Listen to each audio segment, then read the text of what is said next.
Mr. Phillips, first of all, thank you very much for your time on this interview. And let's start with the first question. Recently, the President of Turkish Republic declared that he hopes that the next summit of the Turkic-speaking states will be held in Nagorno-Karabakh. How do you assess his statement? Well, this is a big fantasy. He seems to have forgotten that there are Armenians living in Nagorno-Karabakh. It was obviously an effort to be provocative, to take a hot poker and push it in the eye of the Armenian. Some analysts say that Turkey and Russia can play the key role or be the key mediators of resolving Nagorno-Karabakh problem. What do you think about this? The Minsk group exists for the purpose of solving the Nagorno-Karabakh problem. Russia clearly is not unbiased in its approach. It recently sold $4 billion worth of weapons to Azerbaijan. The two state oil companies of Russia and Azerbaijan cooperate closely. There was recently an agreement for additional joint investment.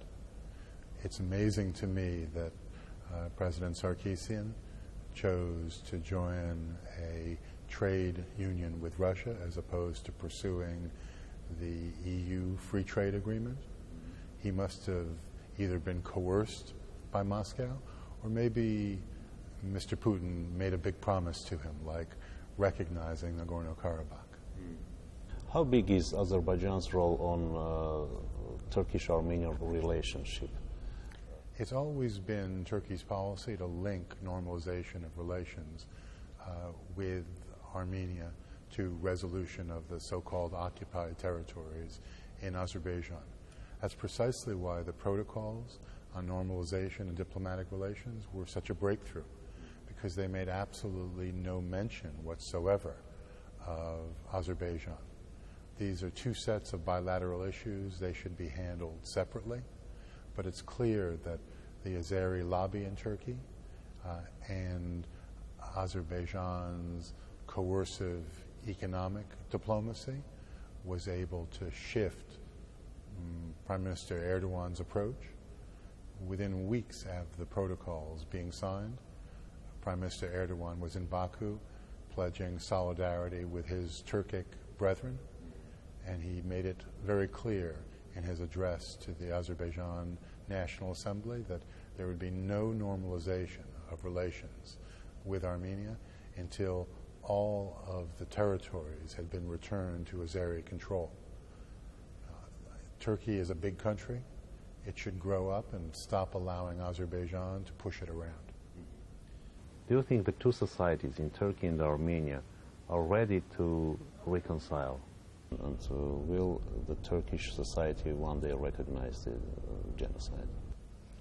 Well, the Turkish politicians seem more interested in commemorating the anniversary of the Battle of Gallipoli than the 100-year anniversary of the Armenian genocide. But that doesn't mean that Turks and Armenians aren't getting together and continuing their cooperation.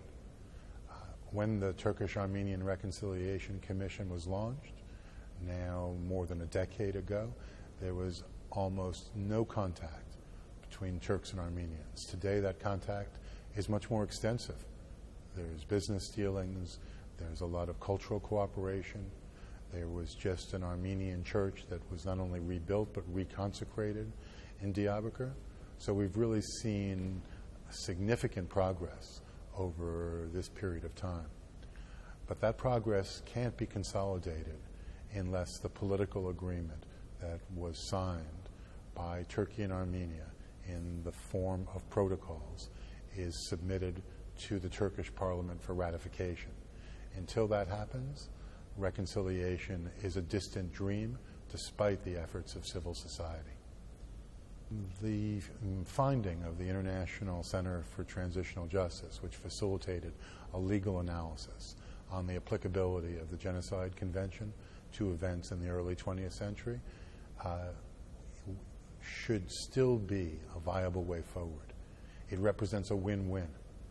For Turks, the finding concluded that the Genocide Convention, which was promulgated in 1948, couldn't be applied retroactively. So though there are other legal instruments, the convention itself couldn't be used to make any financial or territorial claims. The finding also defined the crime of genocide. More than one person was killed. They belonged to a particular ethnic group. There was a pattern to their killing, and the perpetrator of the killing knew that they would die. So it's obvious, if you use that commonly accepted definition, that the events constitute genocide.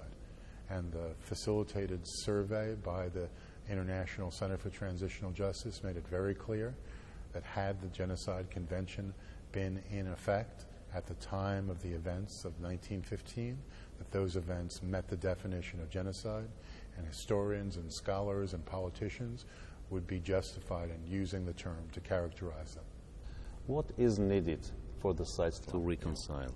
They need to interact, they need to share their perspectives, and politicians have to show courage and vision. Should it come from society or only from upper level? It has to come from both.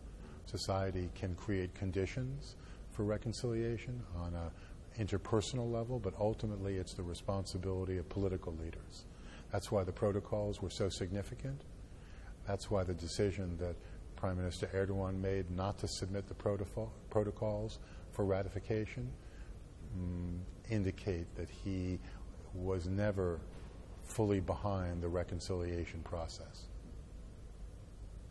Do you have anything to add? The 100-year anniversary of the Armenian genocide is a historic event.